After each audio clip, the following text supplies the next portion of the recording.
I think I would say that sometimes it's not about something completely new, but user research is always revealing in some way or another. So you might be talking to the same people that you know very well, but you might figure out just a new shed of light into what you think you know.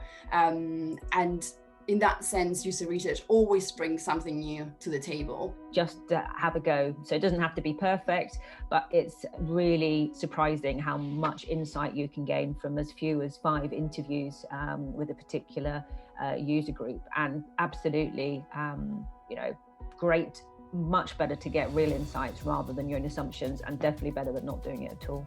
I think the transition that we've been on is from seeing user research as a one-off. It happens here, then it happens here, and then it happens here. And now what we're in is a world in which it's happening constantly and in lots of different ways.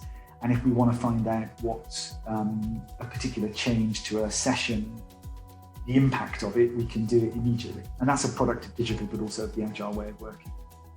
Do the research, talk to your service users. It's great to understand what your organisational needs are, but understand what it will enable your patient, your service user to do. You don't necessarily see what you're not looking for. And I think that's why it's so important to have different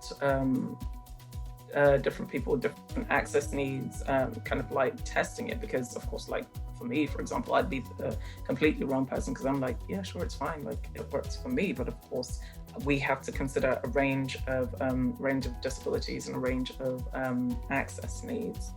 If you're going to build things for people, you have to involve them. There is no other way of doing it. I mean, you can't assume that your product or your solution, we'll make sure we do that, just in case somebody with a visual impairment uses our product. No, you have to include those people from the very beginning. And accessibility is, it's not the right thing to do. It's the only thing to do. Don't be afraid to kind of speak to people and ask difficult questions, and take a step back from your day job and to make time for things like that, really, because otherwise the danger is that you miss steps or you make assumptions that